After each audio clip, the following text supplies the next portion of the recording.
and good evening, good afternoon, or good morning, depending upon your whereabouts. I'm Janice Kaminer-Resnick, and on behalf of Jews United for Democracy and Justice and Community Advocates, Inc., I'm very pleased to welcome you to our America at a Crossroads program this evening. A special welcome and thank you to our gracious guests tonight, Mike Murphy and Bob Shrum, and to our wonderful moderator, Larry Mantle. As we all fasten our seatbelts for what surely will be a dramatic, scary, and disturbing election season, peppered with lots of legal nightmares, I guess we could call them. It is a treat tonight to hear from two of the country's most sophisticated political analysts. Next week, we will welcome the always interesting Pulitzer Prize-winning New York Times columnist, Michelle Goldberg.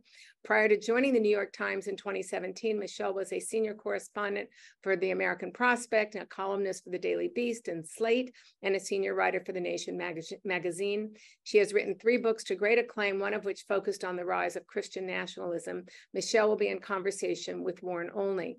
The following week, we are hosting journalist, author, and scholar Mark Oppenheimer, who for years wrote the Beliefs column for the New York Times. Oppenheimer holds a PhD in religion from Yale, where he taught for many years. His most recent book focuses on the killings at the Tree of Life Synagogue in Pittsburgh. Mark also recently became the director of open learning at the American Jewish University. He will be in conversation with the always wonderful and our moderator tonight, Larry Mantle, on the topic of American religion today, what's new? So thanks again for being with us. Now for a couple of additional announcements, my colleague and friend, David Lair. David? Thank you, Janice, a wonderful partner you are. I join her in welcoming you to America at a Crossroads on behalf of Community Advocates, Inc. Janice has mentioned 2 upcoming programs, and those are just the hors d'oeuvres. On August 9th, we'll bring back one of the most highly regarded and often quoted experts on Russia and the Ukraine, the former U.S. Ambassador to Moscow, Mike McFaul. Mike is a professor at Stanford, the head of the Freeman Spogli Institute there, and he also serves at the Hoover Institution. He'll discuss the Russia-Ukraine war and what the facts are in Moscow and Kyiv. He'll be interviewed by Stanford's democracy expert, Larry Diamond. On August 16th, we have a return visit from David Gergen. He's been an advisor to Presidents Nixon, Ford, Reagan, and Clinton. In American political history, that's a likely unmatched foursome of bipartisan presidential employers. He was a regular commentator on the PBS NewsHour for decades, and he's the author of last year's Hearts Touched with Fire, How Great Leaders Are Made. Our moderator will be Madeline Brand of NPR's KCRW. It's now my pleasure to welcome one of our most popular moderators, LAist Larry Mantle, a recipient of countless awards for broadcast excellence. He's been hosting LAist's flagship daily news and information broadcast, Air Talk, since 1984. I'm convinced that Larry can talk about almost anything and make it interesting. Larry? David, thank you so much. And thank you for the kind words. It always means a great deal to me, as it does to be with you on America at a Crossroads. I look forward to these Wednesday night programs when I have the chance to talk to some of the most interesting people on world events and, of course, American politics, our subject for tonight.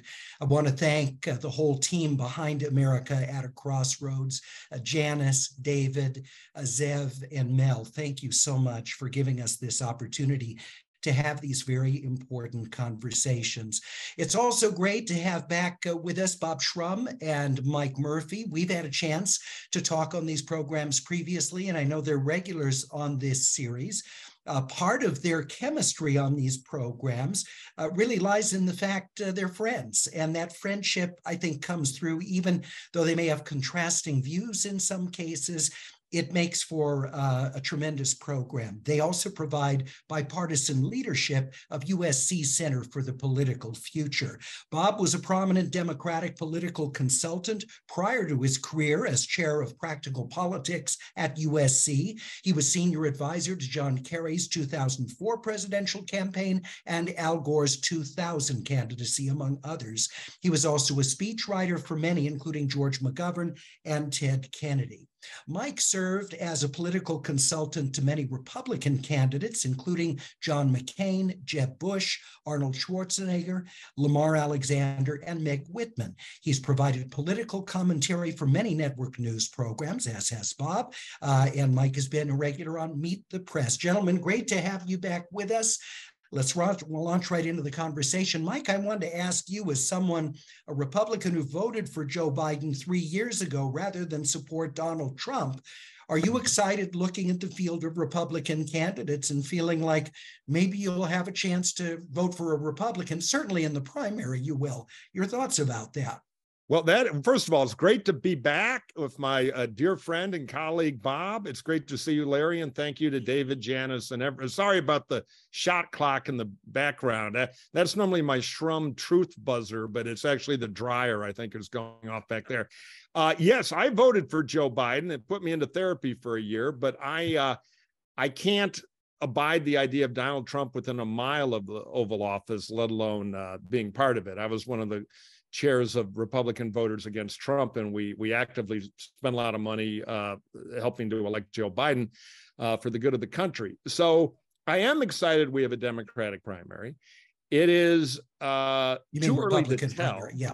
Yeah, excuse me, Republican primary. Now, my vote in the California primary is somewhat irrelevant. Yeah. But yeah, I mean, I don't have a dream candidate in this race, but there are Republicans I respect in the funhouse mirror world of our primary politics right now, who I know in their hearts understand the Trump thing. And some have, there's a big price to pay for this, but some have to kind of distance themselves and send signals. I'm particularly interested in Tim Scott. The governor of North Dakota is kind of a dark horse, Doug Burgum. I'm enjoying the Christie show. I just remember the original Christie show, which was, you know, what can I do to help Trump? But, it's great to enjoy what he's doing now. Ask you about what you're talking about, and Bob will bring you in a moment. But as a Republican, Mike, when you see all the candidates who are currently declared, except for Chris Christie, avoiding openly criticizing Trump despite his mounting legal problems and his continued defiance of the government, how does that make you as a Republican voter feel? Well, look, I understand the practical politics.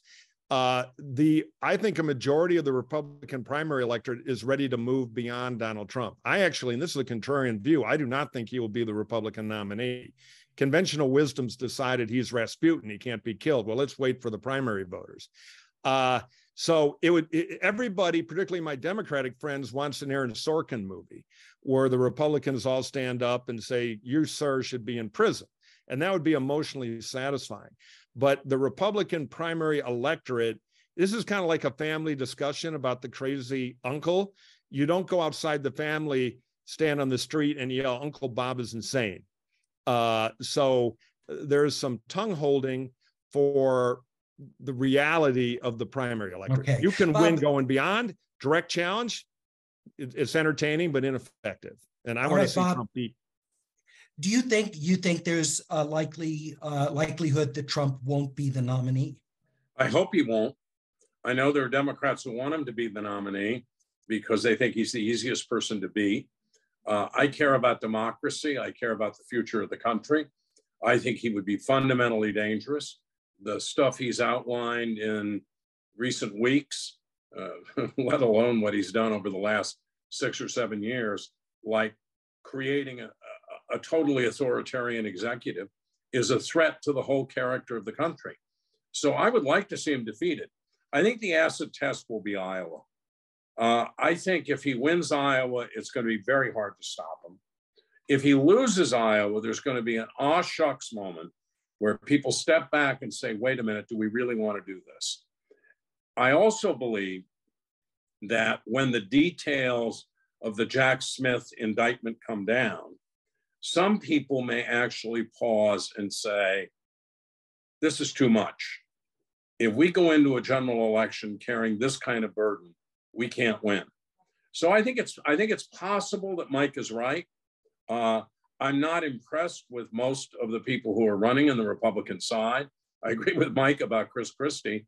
He's been Trump's biggest cheerleader and now his biggest critic, but he is at least out there performing a useful function. Asa Hutchinson, the former governor of Arkansas, who hasn't made the debate stage yet, has also been very forthright about his views about Trump.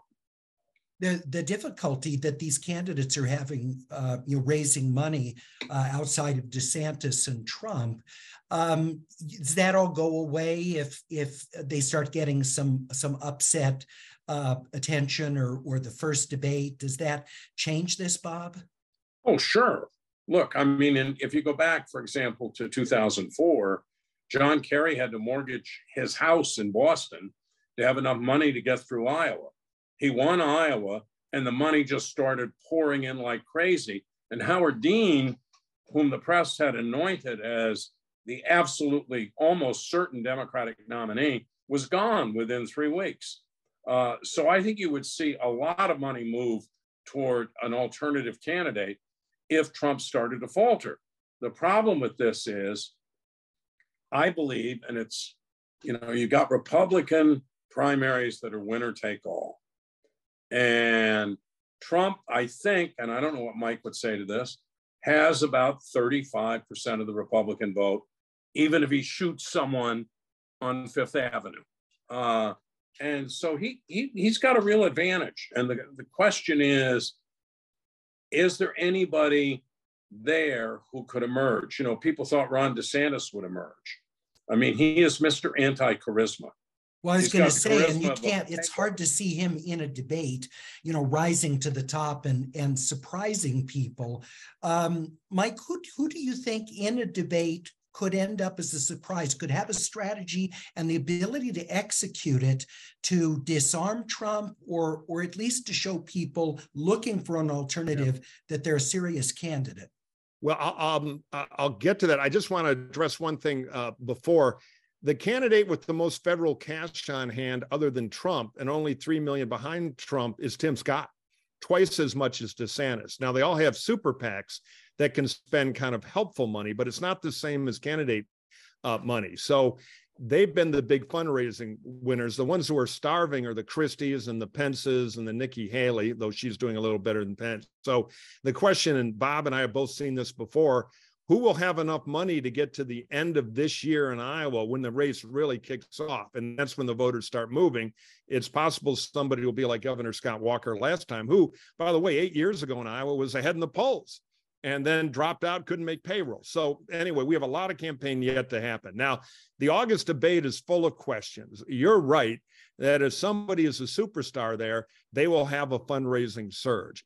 There is a lot of Republican high dollar money, people who give $2,000, $3,000 to the federal committee. It's limited in the like 3,300 or maybe it's 3,600 now.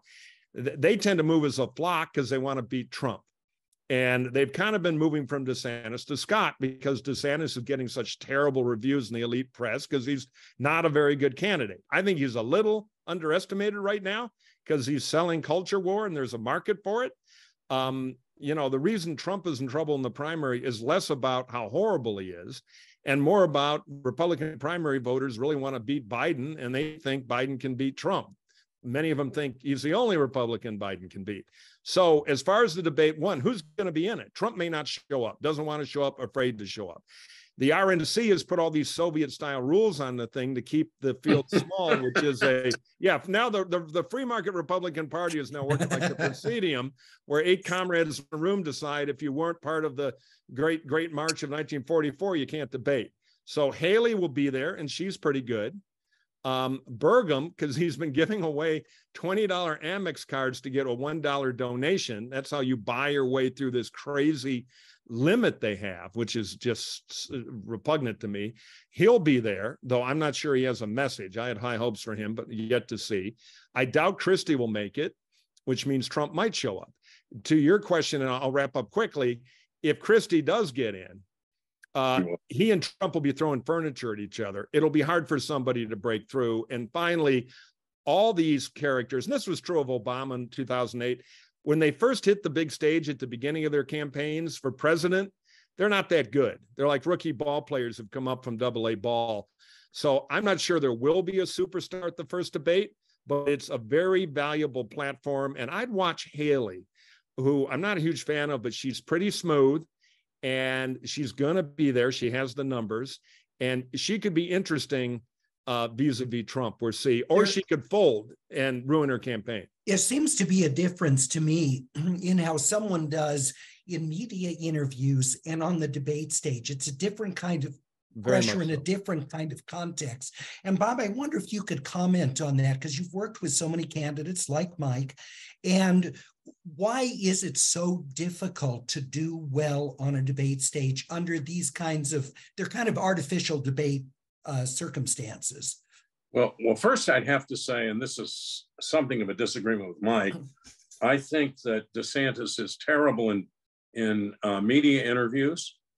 He's bobble-headed, he's boring, and I understand his play on culture wars, but I don't think he'll be very good in the debate, partly because he's paralyzed. He doesn't know what to say about Trump. I think the best people, and we've all seen them, can do both media interviews and debates. But there are lots of people who can't, and we have a very untried Republican field. Most of these folks have not been through kind of rigorous testing. And Mike's right. They get in the first time and it's not easy. And they're on a bigger stage than they've ever been on before. A lot of it has to do with whether or not you're disciplined, whether or not you prepare, whether, as Mike just suggested with Doug Burgum, you have a message, and whether or not you've got a strategy for dealing with your opponents. If you don't have a strategy for dealing with your opponents, you're going to have a hard time on the debate stage. You also have to be careful not to go for the cheap hit. Kamala Harris went for the cheap hit against Joe Biden on busing, and I think it cost her dearly. I mean, she was out of the race before we ever got to Iowa, and she got out because she would have been humiliated in California. She's a great example of not being ready for prime time, which is not uncommon when people go from the state level to the presidential. And why is it so difficult, or maybe, Mike, you have a sense of what holds them back, but Republican candidates seem very reluctant to say, whatever you think of Donald Trump, he can't win. He's a loser. He was able to beat Hillary Clinton because she was a particularly unpopular national candidate, and he was the lesser unpopular in terms of how the electoral votes tallied up. But he can't really beat anybody. And so why is that message not consistently carried? I think you're going to hear it over the summer, and I think you'll hear it at the debate. DeSantis has hinted at it. They're all very soft because there's an old Russian proverb I like. You've got to figure out how to wash the bear without getting his fur wet. And so they are trying to find a way to pass Trump, be the future, and implicitly criticize the losing. But that will heat up. And I think one catalytic thing Christie is doing, Christie's blowing his own numbers up. He's radically unpopular in Republican primary, but he's raising questions that the others can surf off of. And Christie does that line round the clock. He's a loser and a liar. Well, the others are thinking, great, we've got a guy with a dynamite vest who's going to plow the way, and we can say, we have to move on. Now, I don't think timid, passive strategies work in the end, but the debate and more debates that'll come between now and October are the opportunity to draw that distinction. And that's the fertile ground. Trump loses to Biden. Who wants to lose? Let's talk about the president running for re-election, Joe Biden. His advanced age is something that is quite visible. We see now in public speaking, physical things that have happened to him could happen to anybody, but they're more prone to happen as people get older. And how much of an issue is that going to be, Bob, in the general election? Is it all dependent on who the Republican opponent is? Yeah, well, first I want to say, by the way, that I agree with something Mike said a lot earlier, which is Trump is probably not going to show up to the debates, certainly not to the first debate.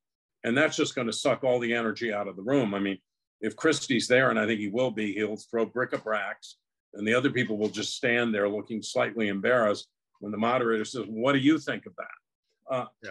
Look, Joe Biden has been, since 2019, the most consistently underestimated political leader in America. He was not going to make it to the Iowa caucuses. He lost the Iowa caucuses, did badly in New Hampshire, although he came in second in Nevada, and people just wrote him off. And then suddenly he's back, and within 2 weeks, he's the Democratic nominee. He becomes president with a very narrow Senate majority and a very narrow House majority. and manages to pass an extraordinary set of legislative proposals. I don't think he's gotten credit for what he did. He's a little bit like the Harry Truman of the 21st century, who was underestimated in his time, but who history looks back on kindly. I'll say three things. One, a lot of people, including some Democrats, don't want him to run because of his age. But when you force them to a voting choice against Trump or DeSantis, which is the only data I've really seen so far, Biden does well, although it's going to be a close race. Two, I don't think age has anything to do with what's happened to his speaking. He speaks in a slower and more deliberate way now. I think that's a reflection of his childhood stutter, which he never wanted to talk about for decades, but that childhood stutter has reasserted itself.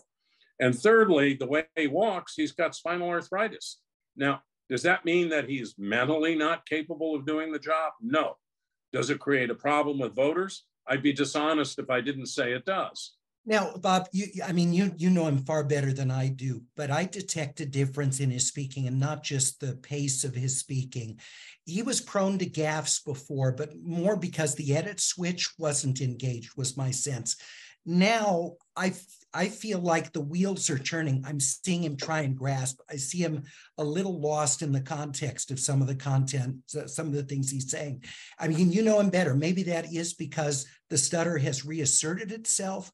But I'm not making the judgment based on how he walks or him saying things that might be you wouldn't expect a president to say in that moment. More kind of he seems to be a little unclear sometimes when he's speaking. Mike, what's your thought on that?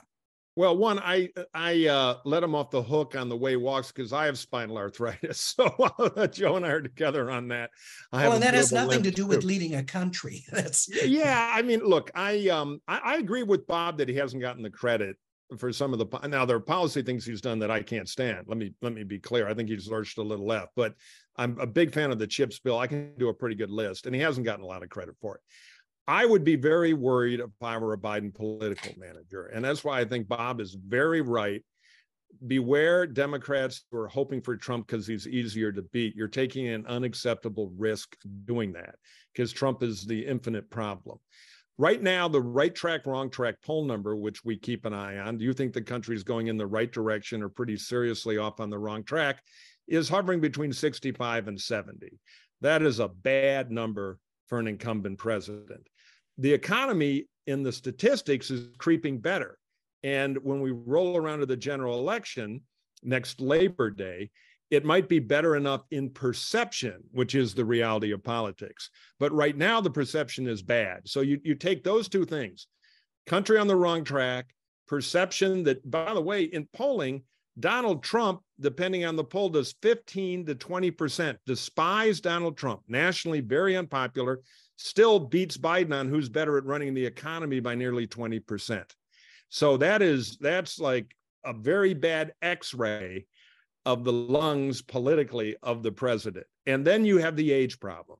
The problem with the age problem is it's like growing antlers. It's always there. Every time he says something, even claiming credit for something he deserves credit for, that age vibe moves in on the discussion. And when voters start thinking, wait a minute, we're on the right track, the economy's no good, and he's too old to fix it, he's too old to be the sharp guy we need. If that thing all comes together, it's the perfect storm, and Biden can lose, even to an unpopular candidate. So, what the Biden people have to do is move the needle on the economy and blame the Republican nominee, whoever it'll be, for why there are all these problems, and then win the motive battle. Whose side are they on? And but the Mike, Republican primary gives Biden a lot of ammunition for that, particularly on the abortion issue. So, but Mike, how does Biden, if Trump ends up being the nominee, how does Trump beat Biden given the defection of suburban voters from Donald Trump in the last election? If he doesn't have those people and he doesn't have them back, how does he defeat Biden if he's the nominee? No, he has an anchor around his neck. But if the election is fired Joe Biden, too old, lousy economy, even a bag of horseshoes has a shot against Biden. So, people assume, it'll be a 50-50 thing. It's fundamentally about the incumbent. So if the country's mad and wants to change and think Biden's too old, all things the president will have $1 billion campaign to try to undo. But if they believe that, even loathsome Trump could win. Will I bet on him winning? No.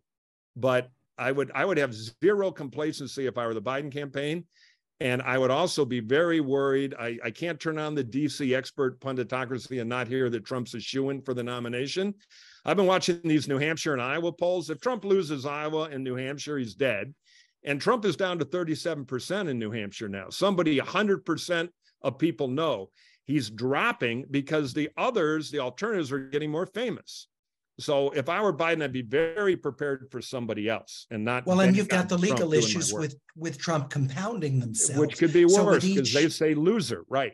With each indictment, that's more of that weight, as you say. Tess, who's watching our program, asks, what should the Democrats do about RFK Jr.?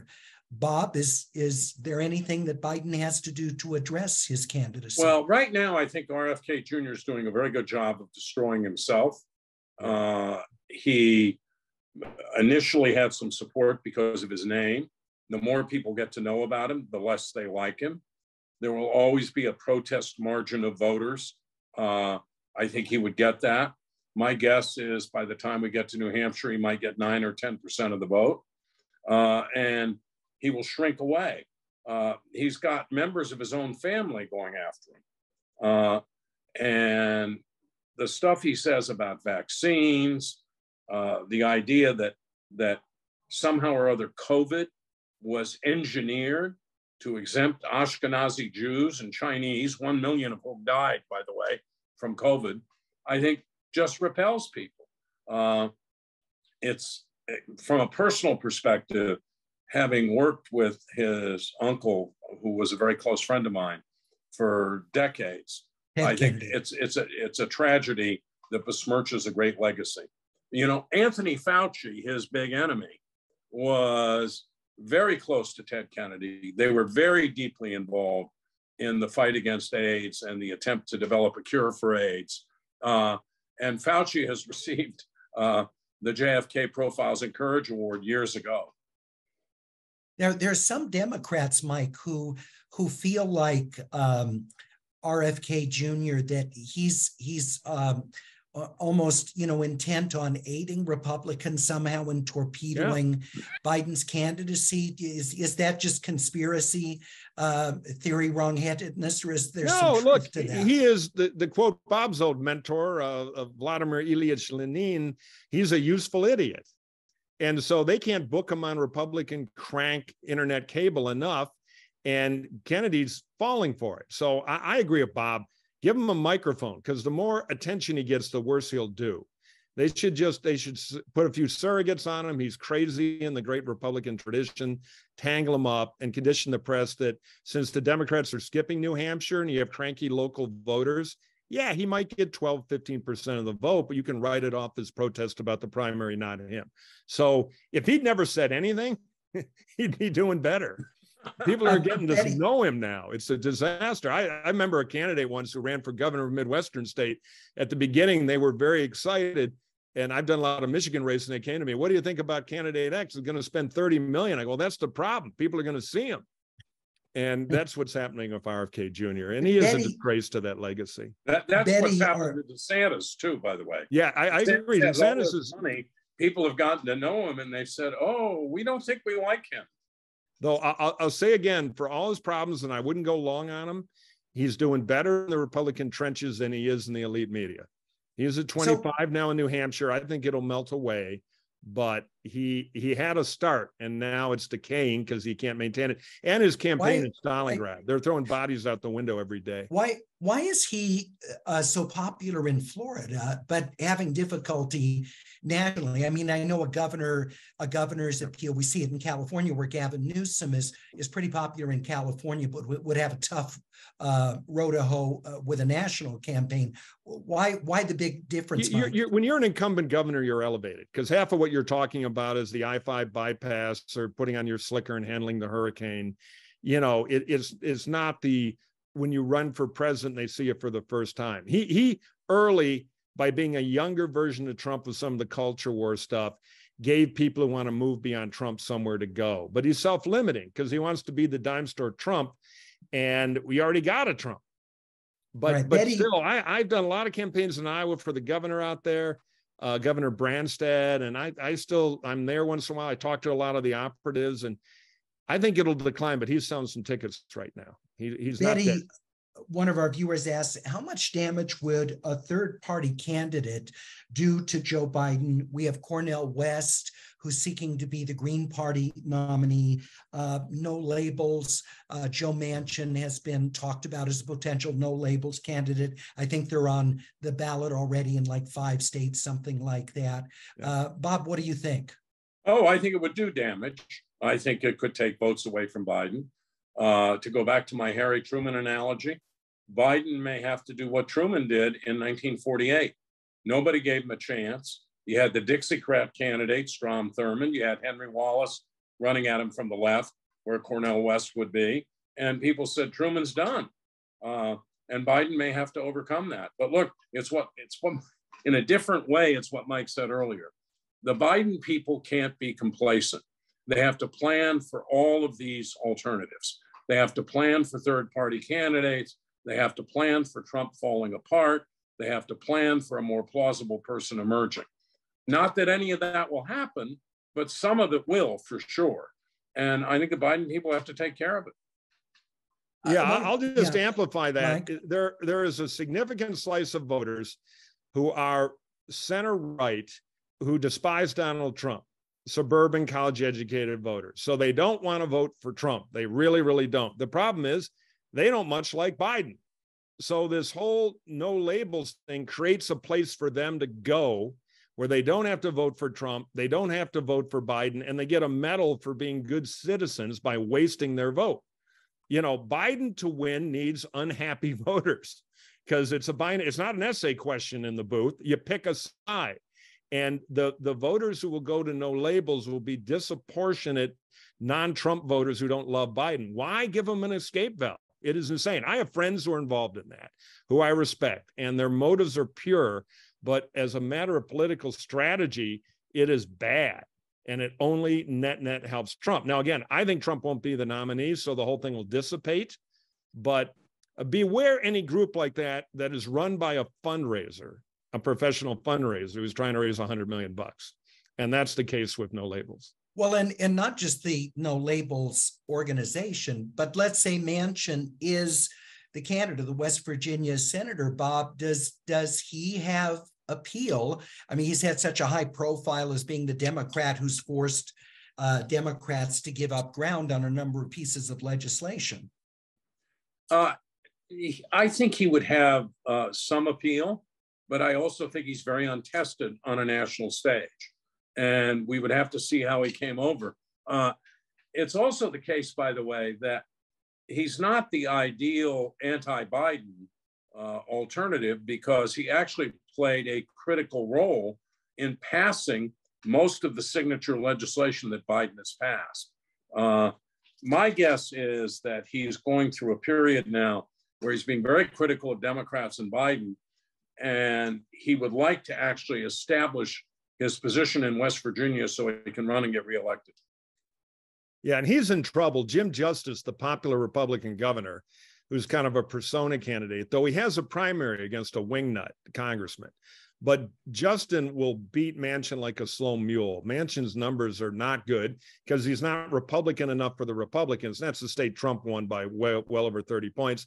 And the Democrats are all mad at him. The cinema in Arizona has a similar problem. So I think Manchin's got nothing else to do. It's either this or Quiznos. And in the end, I'll predict he won't run. And Bob's right. He's no special candidate for that thing. There are other reform groups doing much more important work than nominating a useless polling guard to hurt Biden and help Trump, that work on process stuff like open primaries and the system they have in Alaska now, and they had in New York City, which loosens up the sclerotic nature of our politics. An outfit called Unite America, which is the ranked choice stuff and the open primary. So for the people who have that energy, think they're going to save the system with a quixotic third-party help Trump campaign, there are better places to go.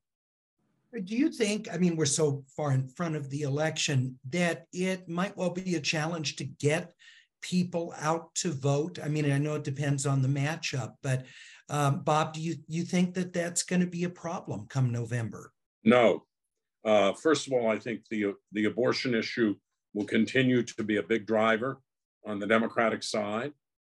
Secondly, and people ridiculed Biden for this during the midterms, I think the argument that democracy is on the line, democracy is at stake if Trump is the Republican nominee, will be a big driver of vote. And thirdly, I keep pointing out to people that Ronald Reagan's numbers in 1983 were not very good because people didn't see the economy as very good. The economy, in fact, is good. We have record low unemployment. Inflation is coming down. Real wages are now ahead of inflation. And Mike's right, it's all perception. But since that's the reality, it may be perceived by the time we get to election day. I think you'll see big turnout. I think you'll see big youth turnout. And I obviously believe that you're going to see a lot of Republican turnout too. And you think there'll be big youth turnout given what seems to me to be the disappointment that so many young progressives have in the Biden presidency, just because the other option is so terrible. I think that's Larry, I think that's a fringe. Really? Okay. I think that's the Twitter noise. I think reproductive rights, social issues, LGBT rights, if Ron DeSantis is the Republican nominee, for example, all of those things will motivate young people to come out. Yeah, I agree with Bob on that. Cranky elections, when people are pissed off, have the highest turnout. Helms Hunt in North Carolina in the Senate set all kinds of records because what happens is the election becomes more important. Everybody wants to fight, and the way you fight is to turn out. There is some data now. And again, one of the problems in this pundit business is we all want to figure everything out and be Kreskin now. The cake isn't baked yet. We just have a bunch of flour, butter, and eggs, and some apples. So, it needs time. But there is some lack of enthusiasm for Biden among younger voters. But once you get in the crucible of a campaign where you can't just complain, you got to pick a side, Biden will be helped by the fact that the hardest vote to turn out is young men 18 to 29. The most pro-choice vote, not women, young men 18 to 29. So it's the perfect lever on those pro-choice men.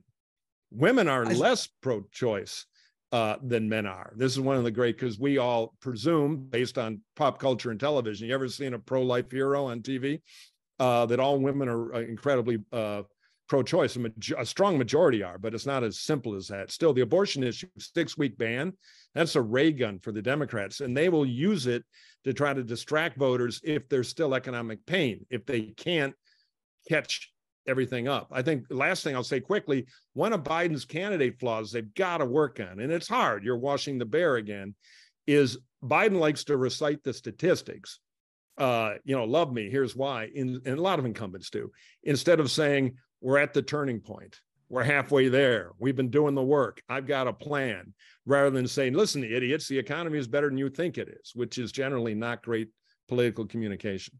Mike, I was so impressed with your Kreskin reference. I don't think I've heard the mentalist Kreskin since 1970. It's just fun to say it's a hard consonant, Kreskin. He's still around. I think he's predicting Ross Perot wins. Yeah, he may be still doing his mentalist performances. Yeah, but for our younger viewers, that may have been a reference that they wouldn't catch. But I agree. Yeah. Let me share. Who's the guy who bends spoons? Uri Geller. Uri Geller. He's having a comeback. Who does he think's going to win? Yeah, I saw that article in the New York Times about it. So let's see. Molly asks, Mike, you said you long for the old GOP, and she wonders, is there anyone left in the party who shares that longing?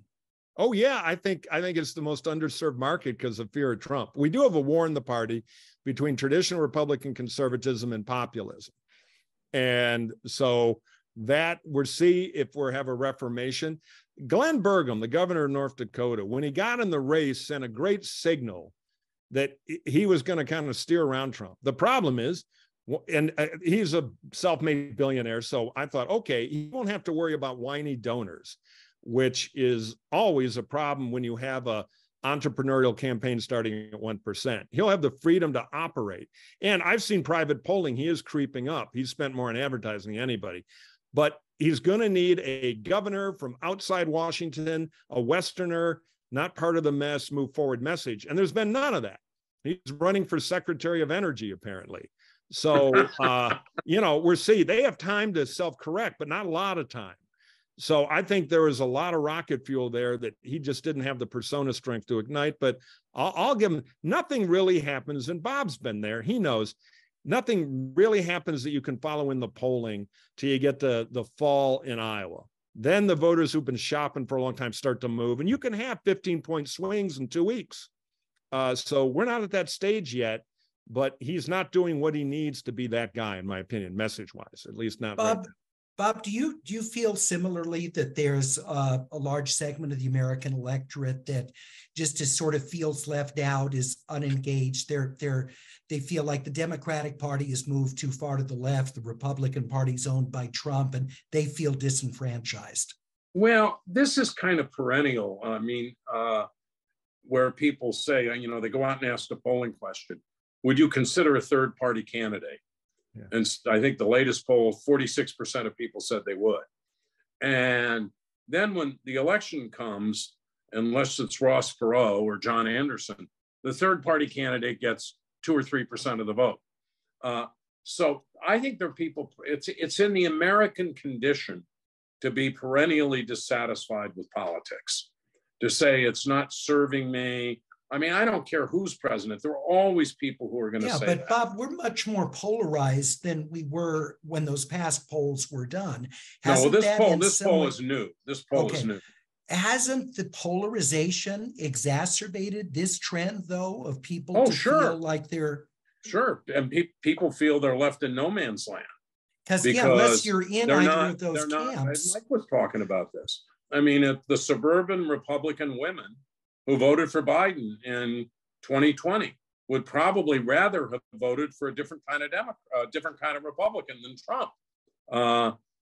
But the reality is that we are where we are. The highest turnout election, by the way, in modern history, I believe, was the 1960 presidential election. And that was not driven by negative polarization on both sides. But we've entered a whole different era 60 years later. People also lie on polls. Utopia questions always do well in everything.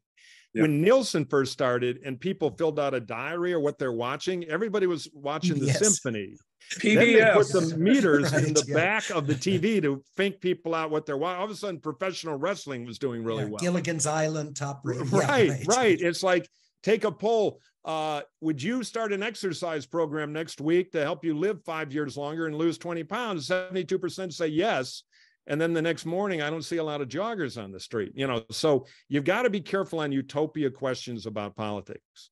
David, our viewer asks, why do so many millions of Republicans seemingly believe Trump's assertion the 2020 election was stolen? How does he persuade people of that, Mike? Well, it's tribal. It's like asking Patriots football fans, did they really spit on the ball? Hell no, the ref was crooked. Now, in the privacy of the family discussion, I think you spit on the ball. So it is, you have to understand how tribal the Republican Party has become about the liberal media. So they're not going to go out, their perception of the liberal hostile media, and say the New York Times is right.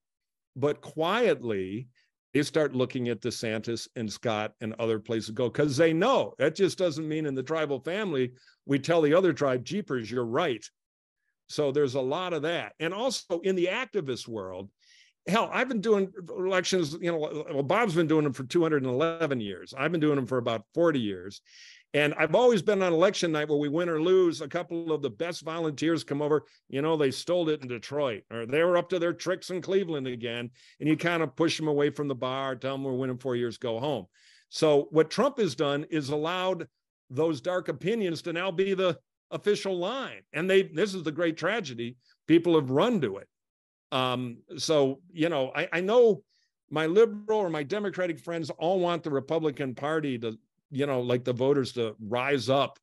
But, American politics is pretty coarse and tribal now, and it just doesn't work that way. I have a friend who's a Republican congressman who got beat over his courageous vote to impeach Trump, one of the few. And he said, the hardest thing now is all my Democratic friends, who's a big bipartisan guy, come up and pat me on the back and say, you're making such a sacrifice. I'll tell them the same thing. Don't think it couldn't happen to your primary voters too. Careful, because Trump will have imitators on the right and the left over the next 10 years. And crowds are corruptible.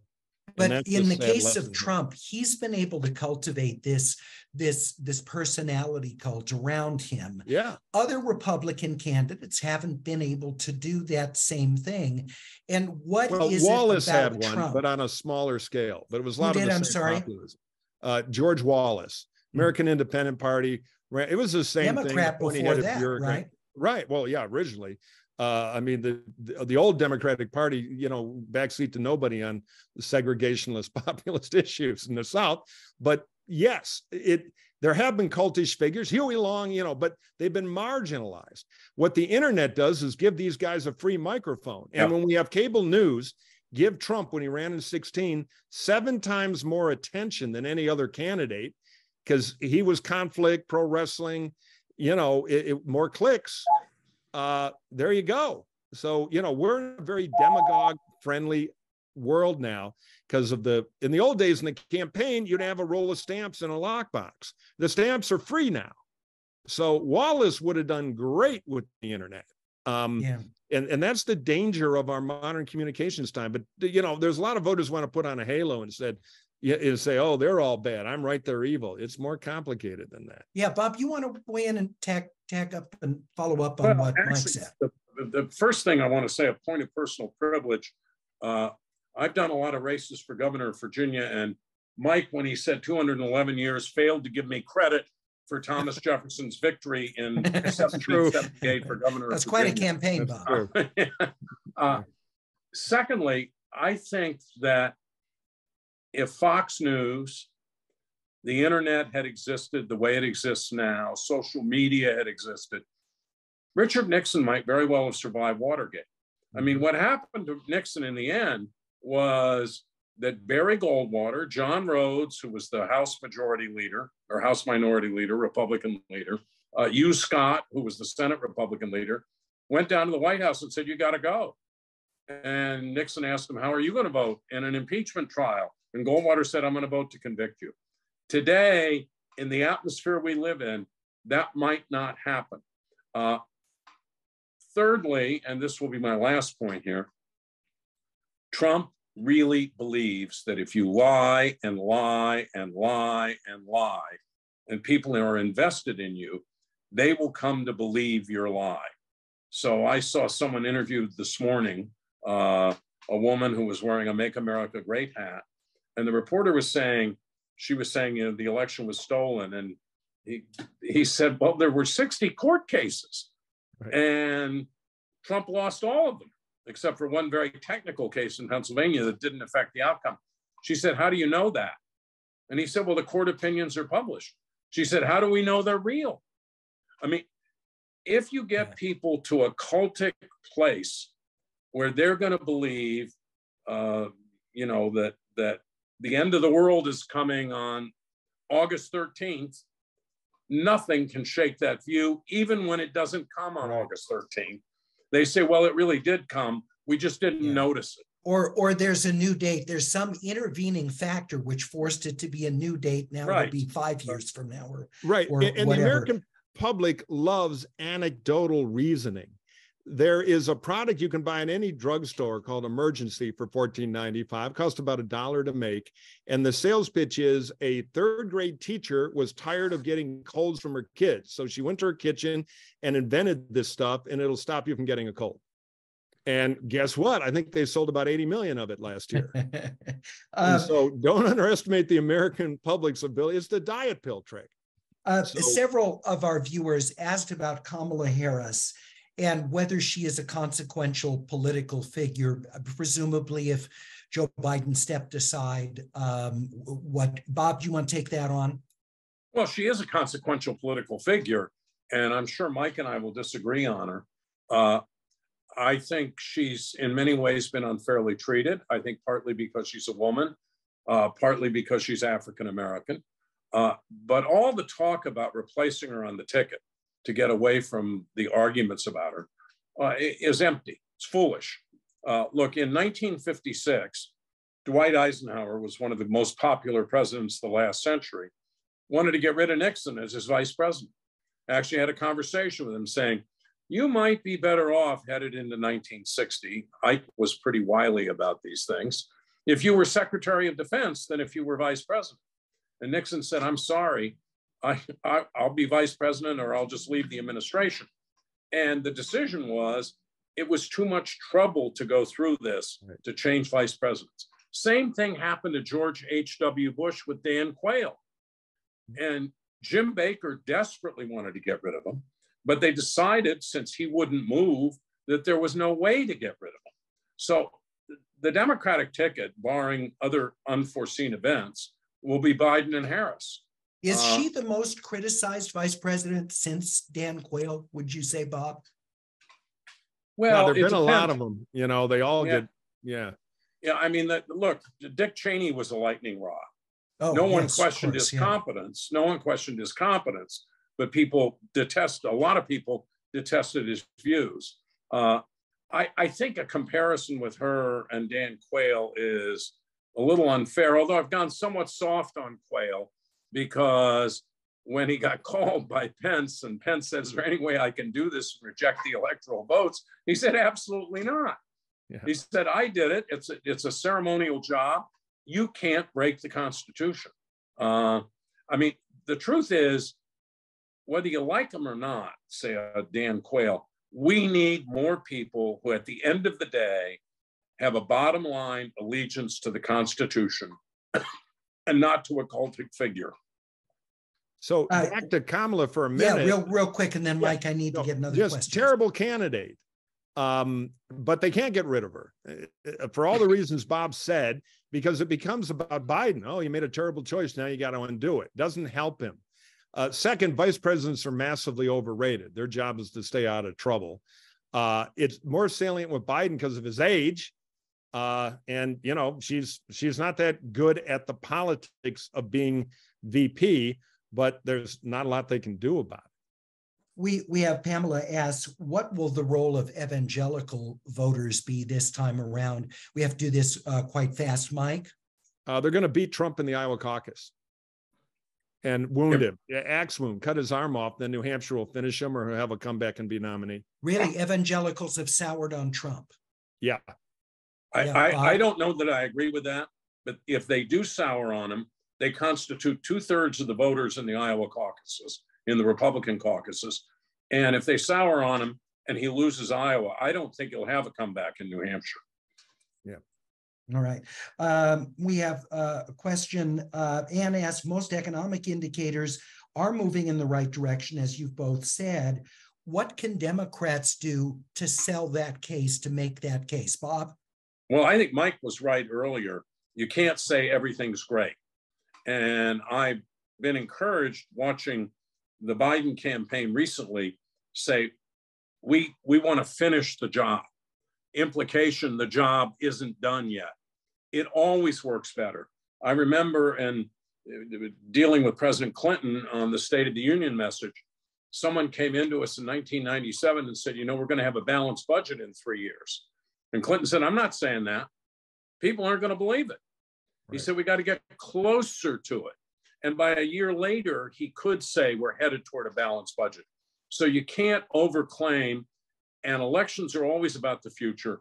Biden has to give some sense about what he wants to do in the future. Mike? I totally agree. I'd like to hear Biden say we've done the hard work to get to the turning point.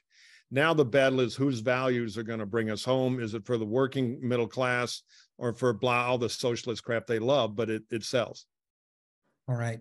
And finally, I wanted to ask you about whether there are other issues beyond abortion that are going to be instigators of people voting. Gun issues, affirmative action, anything else, or is abortion just above all else an issue of public importance? Mike? The economy and democracy, the economy and the fate of democracy lead in almost all the polling. Then abortion becomes, or reproductive rights, however you want to call it, becomes a very important issue. Obviously, there are people for whom guns are going to become an issue, and that's another unpredictable, because we've gone through such a spate of gun violence in this country that I believe out there among the voters, there's a much greater desire to do something than say there would have been 10 years ago. But look, the big issue is going to be the economy. Abortion and social issues are going to be big. And I don't see, well, the one we haven't mentioned, of course, is Ukraine. If Zelensky and the Ukrainians are doing well and NATO is united, I think that will help Biden. The Republican Party is incredibly schizophrenic on this. The Republicans in the Senate, for the most part, leave Ted Cruz aside or Josh Hawley, for the most part, want to support Ukraine. A substantial number of Republicans in the House just want to walk away. They're kind of the isolationists of our era. Yeah, it's going to be economy, and then newly, in the long-term view, abortion. That's punching itself in the debate because of the court and everything else. See, we're not used to a court taking rights that we perceive we have away, and then everything else. Foreign policy muscles in on its own. You don't really create it. That's a wild card. And wokeness that DeSantis has really put his candidacy. Cultural backlash against that is real. The Democrats have become very focused on identity, and there's a backlash because when they said we're a nation of groups, white working class people said, okay, we need a group. And that's been very good for Trump and the populists. Yeah, I think it's done DeSantis no good at all. He's not talking about things people care about, but we'll see. We'll see how it plays out.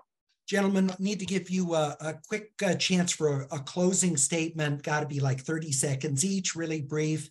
Mike, let me start with you. What are you most kind of looking forward to in the coming months with this race you'll be interested to see unfold? Well, first, I get to pretty much ignore it for 100 days till things start counting in Iowa and New Hampshire, because as usual, we're way ahead. And please ignore all national polls till primary polls until after the first contest. But I'm looking forward to the debates. I'm looking forward to Q4 in Iowa and New Hampshire.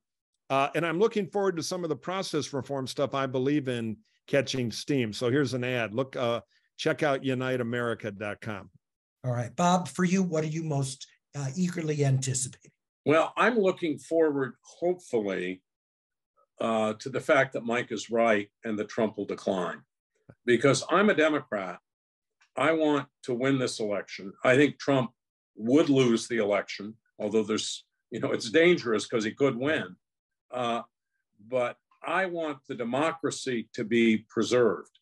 We have never faced a threat, an electoral threat, a presidential candidate like Donald Trump. Right. If you thought he was bad the last time, he will be 10 times worse if he gets back there. He's already announced he wants to create an autocratic presidency. Right. So, Bob and Mike, I want to thank you both so much. I enjoy these conversations. Really, thank you. Really, thank you. Engaging, and I learned so much each time. Thank you both very much. We'll look forward to your continued comments in the months and the year to come. Again, Bob Shrum, Mike Murphy joining us, and thank you for being with us for another America at a Crossroads. Please support these programs and the outstanding guests who come your way every Wednesday. You can donate at the website of either Community Advocates, Inc. or Jews United for Democracy and Justice. Both are nonprofit organizations. Your gift is tax deductible. Next Wednesday, it's New York Times Pulitzer Prize-winning columnist Michelle Goldberg with Warren Olney. The topic, how safe is America's democracy? That's next Wednesday, July 26th, 5 p.m. Pacific, 8 o'clock Eastern. Thank you so much for joining us. Good night.